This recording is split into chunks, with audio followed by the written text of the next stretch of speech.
Este es un mensaje más de Iglesia Logos. Síguenos en Facebook, YouTube e Instagram como iglesia.logos o visítanos en nuestros servicios domingos 11:30 de la mañana y miércoles 7:30 de la tarde. Estamos en Avenida Sanders y Eje Vial Juan Gabriel, en Ciudad Juárez, Chihuahua. Iglesia Logos, creados para alabanza de su gloria.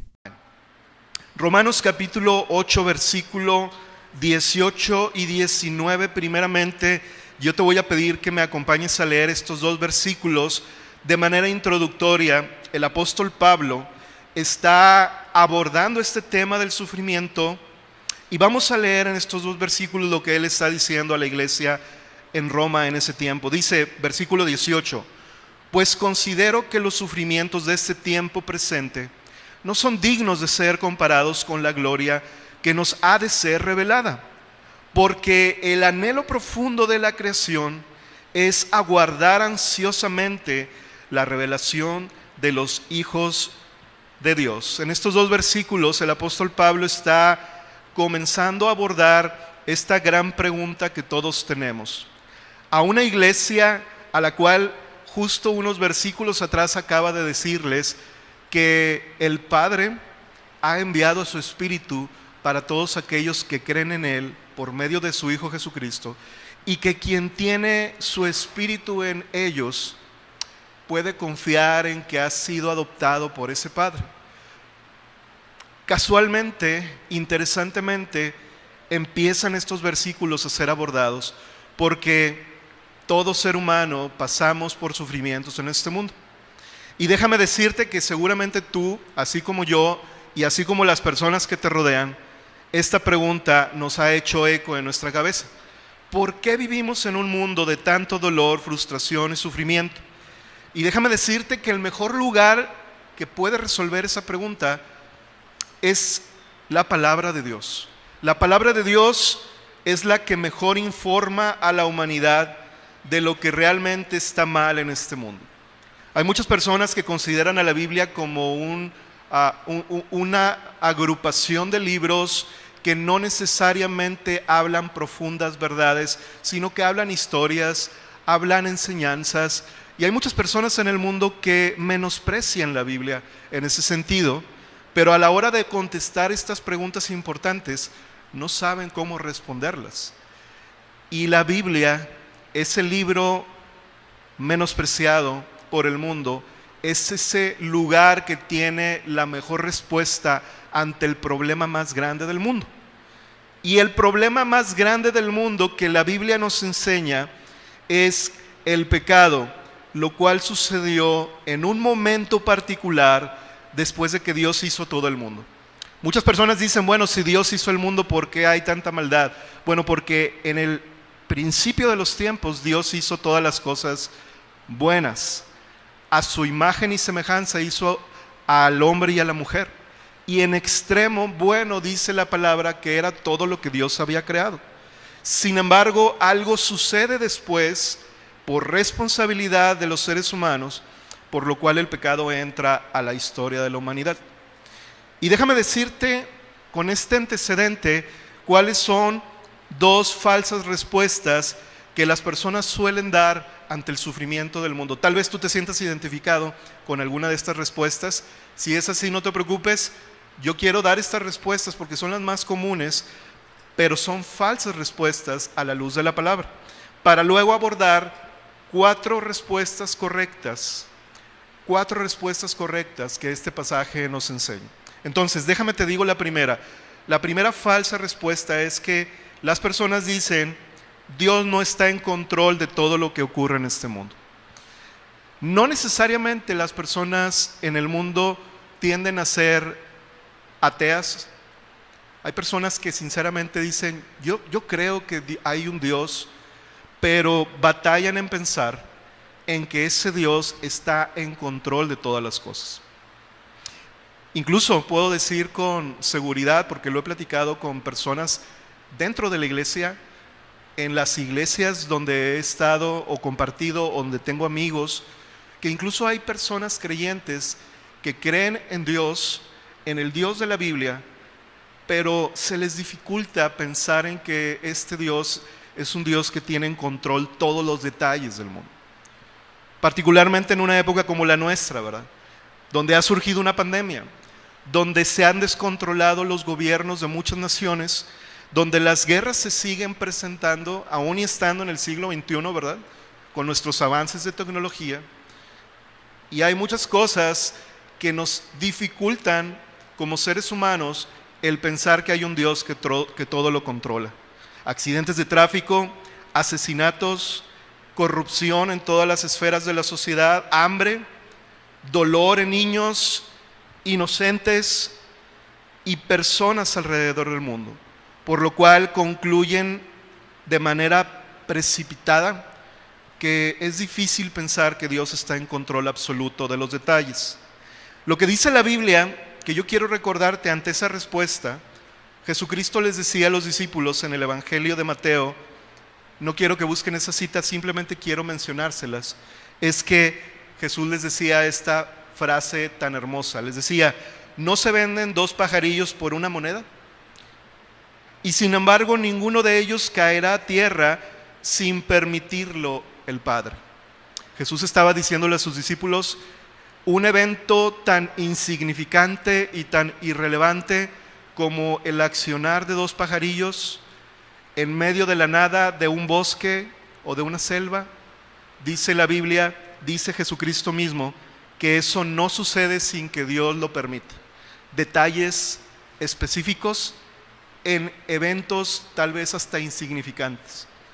Y en otro pasaje de la Escritura, Jesús decía, o mejor dicho, el Evangelio nos narra en Mateo también acerca de Jesús, esta pregunta que se hacían uno de los discípulos, ¿quién es este que aún los vientos y el mar le obedecen? ¿Recuerdas ese pasaje? ¿Quién es este que aún los vientos y el mar le obedecen? Quiere decir que hay elementos de la naturaleza que Dios controla a detalle y le obedecen incluso en este mundo caído por causa del pecado. Yo quiero decirte que cuando tú escuchas en las noticias acerca de un huracán, acerca de un tornado, acerca de una tormenta, de un tsunami incluso, tú tienes 2 opciones. Decidir si esta declaración en la Biblia es verdad y que Dios tiene el control de todos los detalles, o dificultarte en tu corazón y pensar y negarte que hay un Dios que puede tener estas características de gobierno. Hace un momento cantábamos, y me encanta esa canción, donde dice que Dios, toda es la gloria para Él, pero que de Él es el reino y Él tiene toda autoridad. Es decir, la autoridad no nada más para dar instrucciones a lo alto en lo general, ¿verdad? Sino la autoridad para ver todos los detalles de su creación y poder gobernarlos de acuerdo a sus propósitos, de acuerdo a su voluntad. Por lo tanto, a la luz de la palabra de Dios, yo quiero decirte que Dios nos enseña que Él está en control de todos los detalles. Este sagrado libro que tú tienes ahí en tus manos, el cual es la Biblia, nos enseña que los cielos y la tierra pasarán, pero que la palabra de Dios no va a pasar. Déjame decirte que este libro tiene más vigencia y más duración que lo que nuestros ojos ven a nuestro alrededor. Este mundo y los cielos, incluso que no alcanzamos a percibir, van a terminar, van a tener una caducidad, pero la palabra de Dios es eterna porque proviene de su propia boca. Yo quiero alentar tu corazón en esta mañana porque las 4 cosas que vamos a ver a continuación no son tan fáciles de digerir y de meditar, pero creo que es necesario para nuestra alma poder pensar en ellas en esta mañana. Así que la primera cosa que yo te quiero decir en esta mañana, la primera que vamos a estar abordando ahora del versículo 20 al versículo 21, quiero darte en esta mañana solamente 4 razones por las cuales el sufrimiento está en este mundo para la gloria de Dios. La primera de ellas es, Dios determinó sujetar su creación a vanidad por una causa. Esta es la primera razón. Dios determinó sujetar su creación a vanidad por una causa. ¿Cuál es esa causa? Que Él es santo y Él es justo. Yo quiero que lo recuerdes o lo puedas anotar incluso por ahí como este primer gran punto. Ahora acompáñame a leer el versículo 20 al 21 para poder ver este primer punto en estos versículos. Leo en el versículo 20: porque la creación fue sometida a vanidad, no de su propia voluntad. La creación no cayó en ese estado por sí misma, alguien la sujetó, sigo leyendo, sino por causa de aquel que la sometió, en la esperanza, y nuevamente dice esto, de que la creación misma será también liberada de la esclavitud de la corrupción a la libertad de la gloria de los hijos de Dios. Déjame decirte en este primer punto, en estos dos versículos, que el mundo en el que vivimos, Dios lo sujetó a vanidad. Eso quiere decir, en otras palabras, que Dios lo sentenció de manera temporal. Yo te tengo una buena noticia. Aunque parece mucho tiempo, la Biblia dice que Dios sujetó a una sentencia a toda su creación de forma temporal. No es para siempre, no es eterno. Y hay una razón por la cual lo hizo. El mundo que vemos y el mundo en que vivimos, también te tengo una buena noticia. Es una versión limitada, es una versión frustrada, es una versión quebrada y corrupta del mundo original que Dios creó con su gloria. ¿A ti te gusta, como a mí tal vez, ver o apreciar algunas cosas de este mundo? Te invito a que recuerdes algunas de ellas. Yo, por ejemplo, me acuerdo de estos escenarios tan hermosos de la creación de Dios en este mundo. El Gran Cañón, las cataratas del Niágara, atardeceres hermosos incluso en nuestra propia ciudad. No sé, particularmente los de abril y mayo fueron muy hermosos. Atardeceres que tú aprecias y dices, qué maravillosos colores y qué maravillosa manera de acomodar todas las cosas del Señor.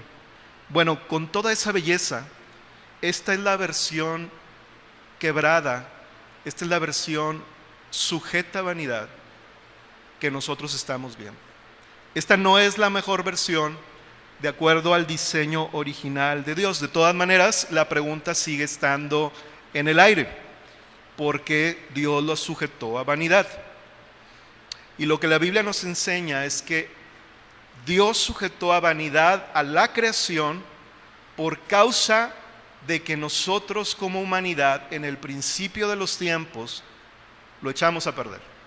Arruinamos el mundo, arruinamos lo que está en nuestro entorno por causa del pecado. Y este es el principio que yo quiero que tú recuerdes en este primer punto. Yo creo que si esto que voy a decir a continuación se queda en nuestro corazón y lo meditamos, sería básicamente el resumen de este primer punto. Dios, al sujetar a vanidad su creación por causa del pecado del hombre, lo que nos está enseñando es lo siguiente: Dios es más santo de lo que pensamos y nosotros somos más pecadores de lo que creemos. Lo voy a volver a repetir. Con este primer punto, al sujetar Dios a su creación a vanidad por causa del pecado, lo que Dios quiere que entendamos y meditemos es que Él es más santo de lo que pensamos y nosotros somos más pecadores de lo que creemos. En otras palabras, Dios quiere que entendamos quién es Él verdaderamente y también quiere que entendamos quiénes somos verdaderamente nosotros. Todos tenemos una opinión de nosotros mismos como humanidad. Al platicar con otras personas, probablemente tú has escuchado frases como esta: bueno, es que fulanito o sutanito de tal, pues es una buena persona, ¿verdad? Yo no soy una mala persona. Yo no he matado a nadie. Yo no he robado a nadie. Yo no he asesinado a nadie. Yo soy neutral y voy caminando y voy tratando de hacerlo mejor. Frases como estas nos hacen pensar que no estamos nosotros asimilando la realidad de quiénes somos nosotros a la luz de la gloria de Dios en este mundo caído. ¿Quién es Dios? ¿Y quiénes somos nosotros? Dios es santo, nosotros no lo somos. Dios es justo, nosotros no lo somos. Dios es mejor de lo que pensamos y nosotros somos peor de lo que pensamos también. Yo sé que eso es algo que no nos alienta mucho tal vez, pero la palabra de Dios dice que sí debe de alentarnos porque Dios no nos ha dejado en esa situación para siempre. De hecho, Él mismo está interviniendo para que nosotros no nos quedemos ahí para siempre. Por lo tanto, el pecado en nuestro corazón es tan dañino que nos hace pensar al revés muchas veces. Y esto llevó a la creación entera a ser sujetada a vanidad, es decir, a una sentencia de maldición de parte de Dios, donde los seres humanos prueben los resultados de esa sentencia. Hay muchas personas que piensan que eso fue lo que Dios hizo al principio al sentenciar al mundo a muerte, dolor, enfermedad, a toda esta clase de corrupción que ocurre en nuestra creación en este tiempo. Las personas piensan, eso fue muy exagerado, eso fue algo que no era tan grande de hacer. Se me hace que cuando pensamos en esta verdad, Dios tal vez se pasó un poco de estricto. Pero yo vuelvo al principio que te mencioné desde este primer punto. Lo que pasa es que necesitamos ver que Dios es más santo de lo que pensamos. Y a mí siempre me gusta recurrir a lo que cantamos, porque lo que cantamos lo asimilamos porque viene de la palabra de Dios. Y hoy cantábamos también esto, ¿verdad? Incomparable, inigualable. Hoy y por siempre reinarás. Bueno, ese Dios que es inigualable, incomparable, que no hay nadie como Él, que por siempre reinará, Él quiso crear algo en el universo. Y nosotros lo echamos a perder. Y nosotros le dimos la espalda. Y ese ser inigualable, incomparable, Él es el que gobierna todas las cosas. ¿Quiénes somos nosotros para darle la espalda? Por lo tanto, Dios, al sujetar a una sentencia al mundo natural, nos quiere dar una enseñanza también. Y yo quiero que pongas atención en esto, para pasar al segundo punto. Dios quiere que cuando veamos el mundo natural en esta situación caída de dolor, de sufrimiento, nosotros recordemos lo horroroso que es el mal moral del hombre. Dios quiere recordarnos como una fotografía, como un video, ¿verdad? Que lo que el hombre hizo al principio al rebelarse contra Él es tan horroroso y tan malévolo como malévolo y horroroso es los males físicos de este mundo. Dios quiere recordarnos que no es cualquier cosa lo que pasó en el principio. Muchas personas dicen, bueno, pero tan solo se trataba de que Adán y Eva comieron un fruto de un árbol. ¿Qué tan malo es eso? ¿Qué tan relevante es eso? Déjame decirte lo relevante que la palabra de Dios enseña acerca de eso. Aunque Adán y Eva no se dañaron físicamente, ¿verdad? Comieron solamente un fruto, no se estaban golpeando entre ellos, no se estaban dañando, pero al darle la espalda a Dios, haciendo algo que Dios, el Rey del universo, el Creador, el inigualable, había dicho que no hicieran, básicamente estaban atentando contra Dios, no con un puño, sino con su corazón, diciéndole a Dios el siguiente mensaje: Señor, no confiamos más en ti como Rey, de que tú nos vas a proveer lo mejor para nosotros. Ahora nosotros pensamos que sabemos qué es lo mejor para nosotros. Rechazamos tu amor, tu cuidado y tu sabiduría, y esto es lo más difícil de digerir. Adán y Eva rechazaron las intenciones de amor de Dios y se pusieron en el lugar de Dios.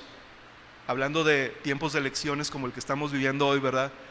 Ellos mismos votaron por sí mismos para empezar a gobernar el mundo y dejar a Dios a un lado. Dudaron de Dios en su corazón. Sí, empujados por la serpiente, pero tomaron la decisión de decir: ya no confiamos en ti, Señor. Se me hace que no nos estás dando todo lo bueno que nosotros merecemos. Y eso es peor que un golpe físico en la cara en el rostro del Señor, porque fue con el corazón.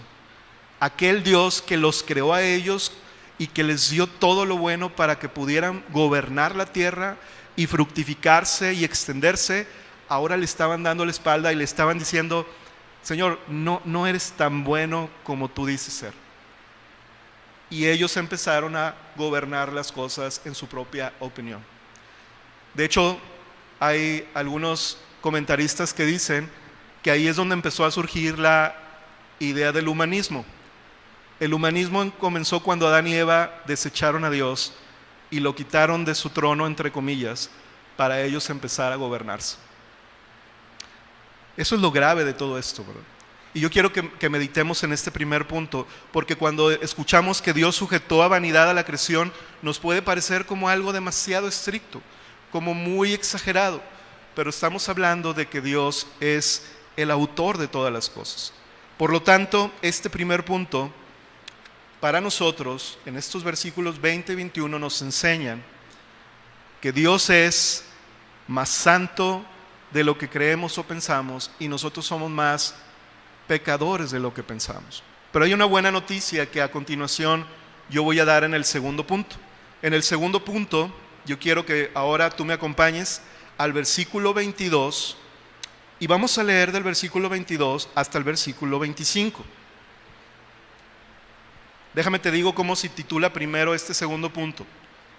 Dios determinó permitir que su creación entrara en esta condición por un propósito. ¿Cuál es? Mostrar que Él es bueno y misericordioso, efectuando una historia de redención. Ahí está también el carácter de Dios. En estos siguientes versículos, 22 al 25, lo leo a continuación.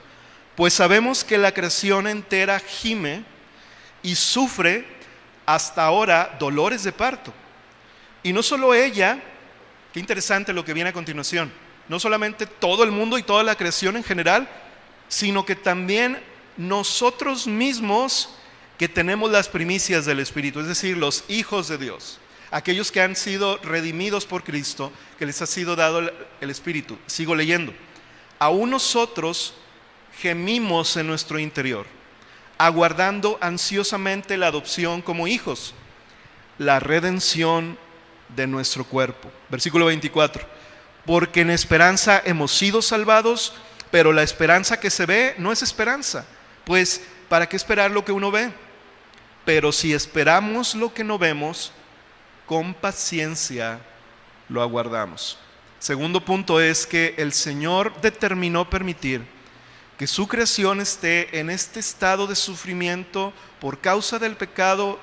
Él la sujetó porque Él quería manifestar su propósito y mostrar al mundo que Él es bueno, que Él es misericordioso y que puede redimir al ser humano incluso en medio de esta situación tan fatal. La creación entera está gimiendo. No sé si notaste que fueron como palabras en estos versículos que sobresalen. Cuando alguien está gimiendo es porque está teniendo dolor, porque está sintiendo algo fuerte. A veces es dolor, a veces es desesperación, a veces es frustración. A veces es porque las cosas no salen como nosotros pensamos, ¿verdad? A veces es porque también ese gemir es porque tú esperabas que tu esfuerzo diera cierto fruto y no lo viste por ningún lado.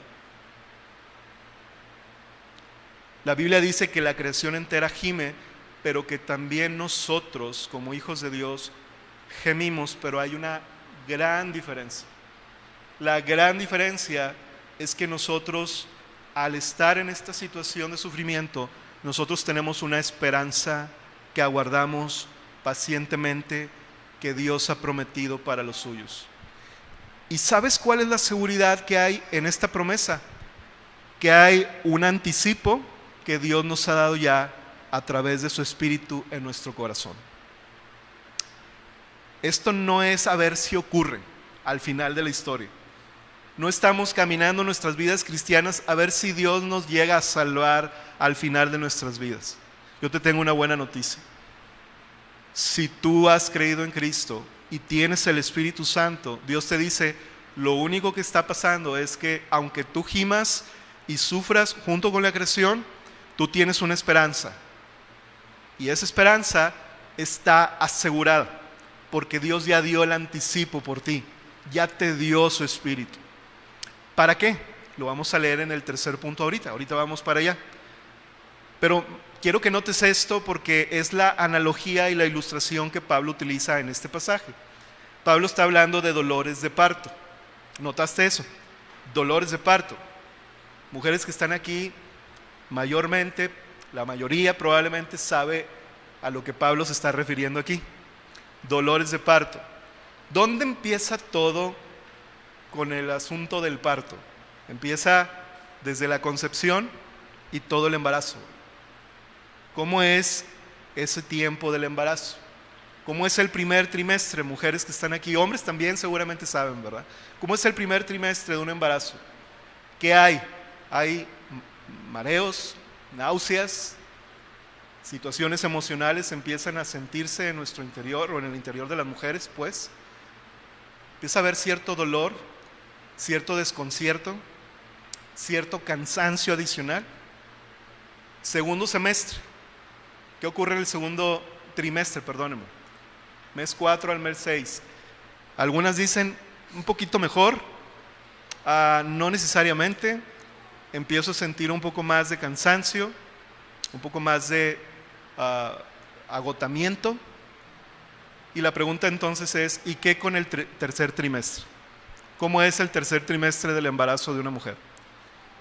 Dolores, falta de sueño, ya no encontrar una posición, ya la ropa empieza a no quedar y empiezan los dolores del último momento. ¿Cómo se le llaman esos dolores? Contracciones. A lo mejor algunas hasta les pongo nerviosas por acordarse de ese momento, ¿verdad?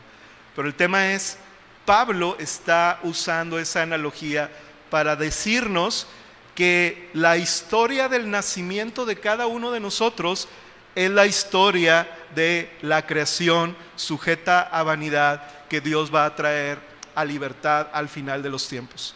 Que aunque hay sufrimiento en toda la historia, en toda la etapa, y se vuelve más intenso en la medida que vas llegando al final, y que sientes que no vas a llegar, y que sientes que algo va a pasar, que quieres pedir toda la ayuda posible, al final, ¿qué sucede? El nacimiento. Nueva vida.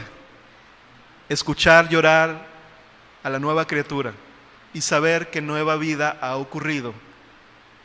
Y a mí me llama mucho la atención que cuando uno visita a los padres del nuevo niño, ¿verdad? Ahí en el hospital o en casa, las mayores cosas que salen de su boca ya no son todos los sufrimientos que pasaron los 9 meses, sino es decir, mira qué bonito está, mira se parece a su papá, a su mamá, a su abuelita. Y es técnicamente casi olvidado todo el sufrimiento por una razón, porque hay nueva vida presente. Déjame decirte que para nosotros, los hijos de Dios, en medio de la creación que está gimiendo, nosotros tenemos la esperanza de que se nos ha dado nueva vida a través del Espíritu Santo. Nosotros estamos viendo todo este sufrir y a veces nos vamos con la idea de que vamos a ser arrasados como el mundo también va a ser arrasado por todo el sufrimiento que está viviendo. Pero el Espíritu Santo nos recuerda, hey, yo te he dado nueva vida. Tú no vas a terminar así. Tú estás gimiendo y estás sufriendo porque yo estoy determinando que tú pases este proceso junto con el mundo, pero no para terminar como el mundo va a terminar, sino para dar testimonio de la vida de Dios como Padre. Así que, en conclusión de este segundo punto, Dios nos dio a nosotros en Cristo, por medio de su Espíritu, vida en nuestros corazones y nos dio un anticipo para ser llamados sus hijos y ya ser adoptados desde el momento que se nos entregó su Espíritu. No estamos solos, hermanos, no estamos huérfanos pasando todo lo que este mundo está pasando. Sí se siente la fuerza y la intensidad de todos los males que hay a nuestro alrededor, ¿verdad? Tú y yo vivimos en lugares donde probablemente a tu vecino se enfermó gravemente de COVID o de otra cosa, incluso tu propia familia, incluso a alguien muy cercano, y nosotros pensamos, estamos padeciendo de la misma manera que todo el mundo, creamos o no en Dios. Y la Biblia nos dice, no es así. Tú estás en medio de este sufrimiento con un propósito, porque yo te di mi espíritu y te he dado vida y te voy a redimir. Y de hecho eso fue lo que leímos al final, la redención de nuestro cuerpo. Fíjate cómo no dice la redención de tu espíritu nada más, ni de tu alma. Este cuerpo que se nos está deteriorando cada día que pasamos, ese cuerpo es el que Dios al final de los tiempos va a resucitar y a restaurar para que nunca más padezca enfermedad, dolor, angustia, hambre, desnudez, porque somos de Él. Número 3, tercera razón, versículo 26 al versículo 30. Antes de leer ese pasaje, déjame te digo cómo se llama razón número 3. Dios determinó que sus hijos experimenten sufrimiento para mostrar al mundo la verdad de que Cristo es más glorioso para nosotros en medio de cualquier circunstancia. Versículo 26 al 30. Voy a leer. De la misma manera también el Espíritu nos ayuda en nuestra debilidad. No sabemos orar como debiéramos, pero el Espíritu mismo intercede por nosotros con gemidos indecibles. Y aquel que escudriña los corazones sabe cuál es el sentir del Espíritu, porque Él intercede por los santos conforme a la voluntad de Dios. Y el versículo más conocido tal vez de toda la Biblia, junto con Juan 3:16, es el que voy a leer a continuación en el 28. Y sabemos que para los que aman a Dios, todas las cosas cooperan para bien. Y ahí en todas las cosas está incluido los sufrimientos, los dolores, los problemas, las tribulaciones. Esto es para los que son llamados conforme a su propósito, porque a los que de antemano conoció también los predestinó a ser hechos conforme a la imagen de su Hijo, para que Él sea el primogénito entre muchos hermanos. A los que predestinó, a esos también llamó. A los que llamó, a esos también justificó. Y a los que justificó, a esos también glorificó. Yo quiero que notes en el versículo 26 la diferencia que hay entre la creación y los hijos de Dios en el sufrimiento. Los dos gemimos, creación e hijos de Dios gemimos, sufrimos, nos volvemos débiles, pero la diferencia es el versículo 26. El Espíritu Santo en nosotros nos ayuda, nos fortalece. Hablábamos del gemir hace un rato. ¿Cuántos de nosotros hemos sentido esta debilidad? Y no me estoy refiriendo a una debilidad de salud o solamente física, una debilidad emocional, una debilidad que incluso nos desmotiva a veces a levantarnos de nuestra cama para seguir adelante en la semana. Esa debilidad en la cual nosotros estamos, déjame decirte que hay momentos en la vida del creyente que hay debilidad. Y no debemos de cuestionarnos por qué estamos siendo débiles, sino más bien acudir al Espíritu Santo que nos fortalece y nos ayuda. Algunos de ustedes tienen enfermedades crónicas probablemente y saben a lo que me refiero cuando hablo de debilidad. Cuando no puedes hacer las cosas que otros hacen, o cuando no puedes hacer las cosas que antes tú mismo hacías hace algunos años. Y sabes a lo que me refiero cuando esta palabra debilidad viene. Cuando tus hijos se enferman, por ejemplo, yo recuerdo algunas escenas de cuando mis hijos estaban más pequeños, particularmente el mayor, que se enfermó una vez muy fuerte de sus vías respiratorias. Estaba dormido y estaba batallando para respirar. Y tú como padre escuchas eso y te duele, ¿verdad? Y escuchas los gemidos de su respiración, del dolor, ¿verdad? Hay momentos así en la vida del creyente, donde las palabras no alcanzan a expresar la debilidad que tú sientes.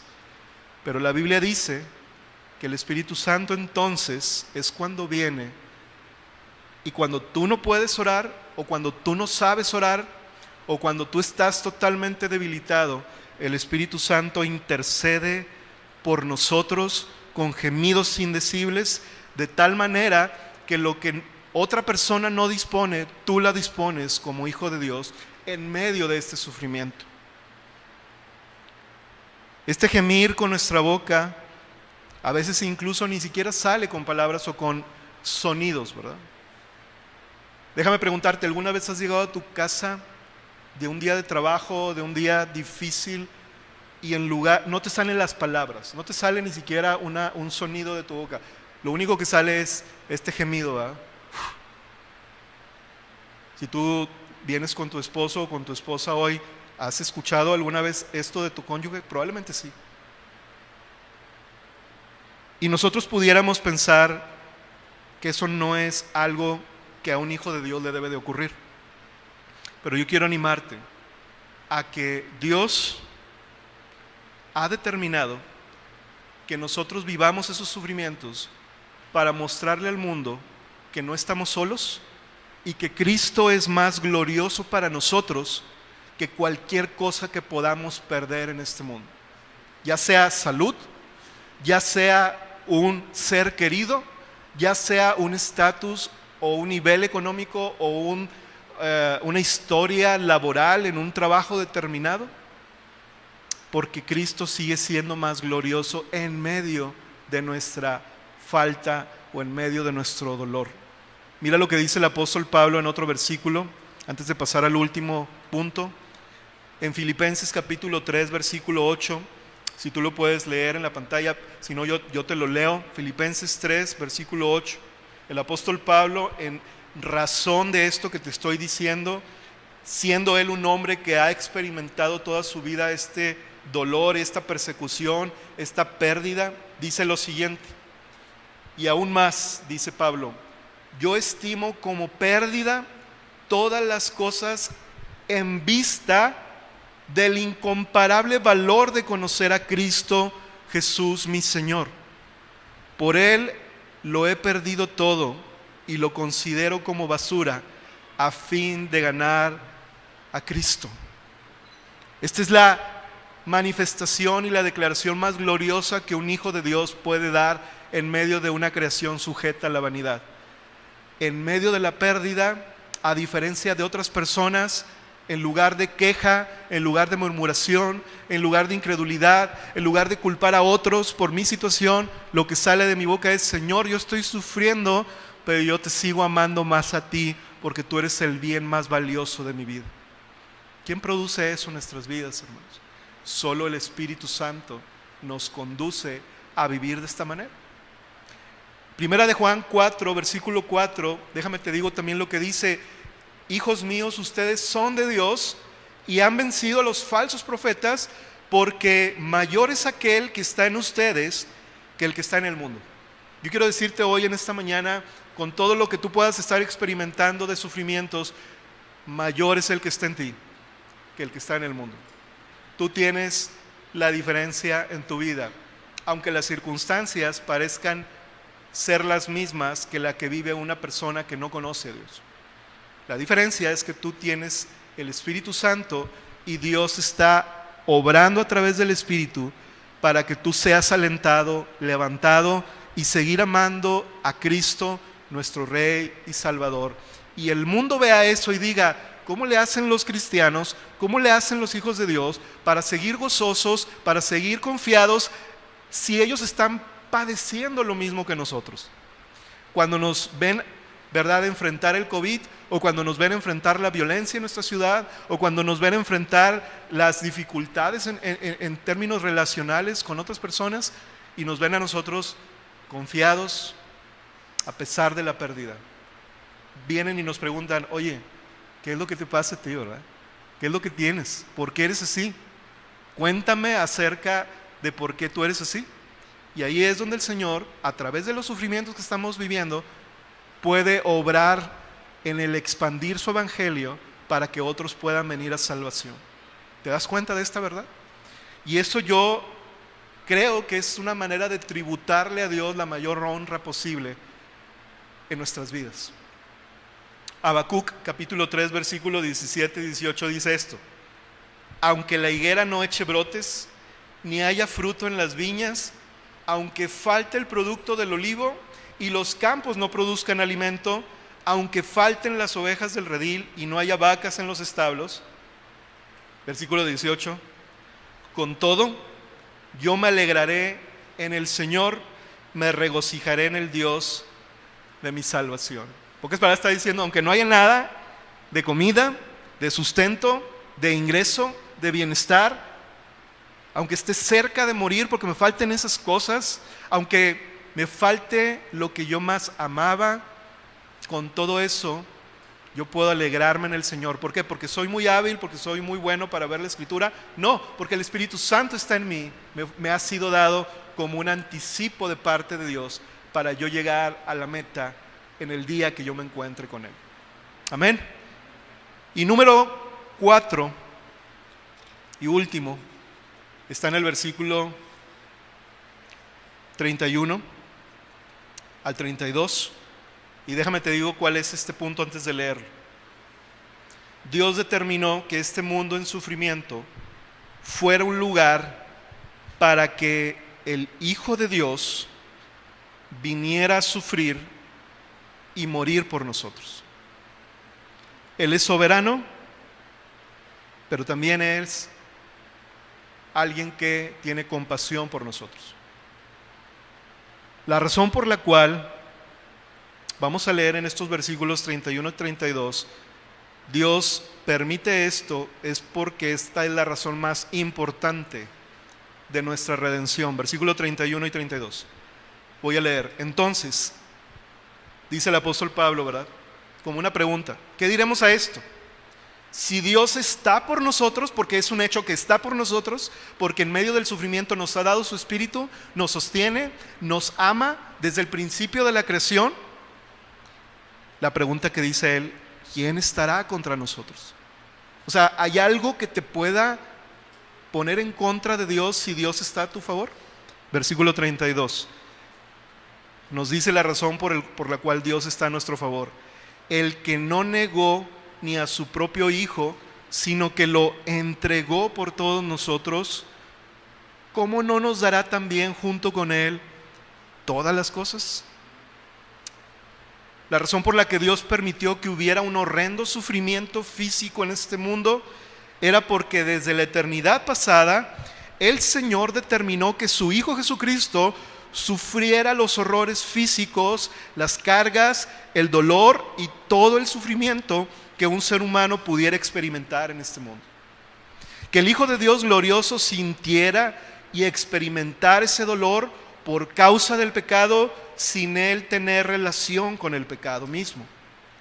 Este mundo se convirtió en lo que es, hermanos, para que el Hijo de Dios pudiera entrar en él y sentir todo ese estado de maldición sobre sí mismo. Por lo tanto, yo quiero que pienses en esto. Nunca debemos de pensar o sentir que Dios está de alguna manera afuera, ajeno, lejano, apartado, distante, indiferente, moviendo los hilos de la creación sin perder su lugar de comodidad y poder. Ese no es el Dios que nos dice la Biblia, que nos narran estos versículos. Él determinó que este mundo y la humanidad entraran en estos sufrimientos para Él entrar en ellos y por medio de ellos poder redimirnos de esa maldición. Romanos capítulo 5 versículo 8, déjame leerte lo que dice. Pero Dios demuestra su amor para con nosotros en que siendo aún pecadores, Cristo murió por nosotros. Siendo aún nosotros pecadores, es decir, nosotros no nos habíamos vuelto al Señor y Dios ya nos estaba amando y ya estaba Él efectuando la muerte en la cruz. Por último, quiero decirte, no solo sufrió lo que nosotros hemos sufrido en este mundo, sino que Jesús cargó con algo mayor que ni tú, ni yo, ni ninguno de nosotros como sus hijos tendremos que cargar jamás. Escúchame bien, jamás vamos a cargar con esto que Jesús sí cargó, que es la santa y justa ira de Dios sobre de Él, para que nosotros no recibamos nunca, escúchame bien, nunca la ira de Dios sobre nosotros. Él lo hizo voluntariamente para que ni tú ni yo experimentáramos nunca su ira santa por causa de nuestro pecado. Isaías 53, no lo busques, nos dice que Él llevó nuestras enfermedades, cargó con nuestros dolores. Nosotros lo tuvimos por azotado, por herido por Dios, afligido, pero dice la Biblia que Él fue herido por nuestras transgresiones, molido por nuestras iniquidades, y ojo en esto, el castigo por nuestra paz cayó sobre de Él, y por sus heridas hemos sido sanados, hemos sido salvados. Nunca más tendremos que experimentar lo que Cristo experimentó en la cruz por amor a nosotros.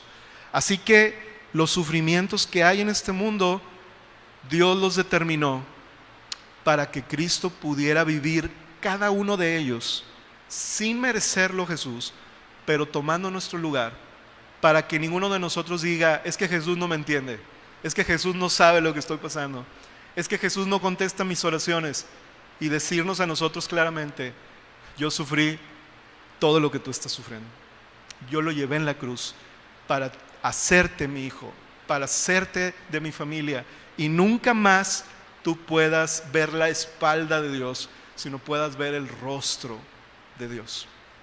Amén. Con esto concluyo.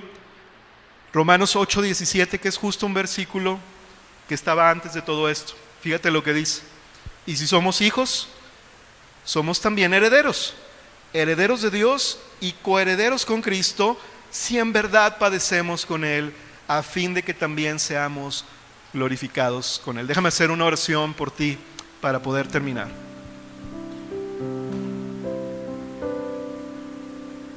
Padre, tú eres santo, tú eres justo, y no hay lugar para el pecado en tu presencia, Dios.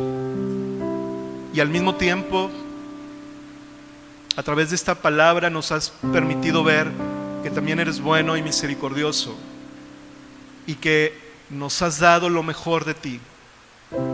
Nos has amado de una manera inigualable, porque tú eres inigualable.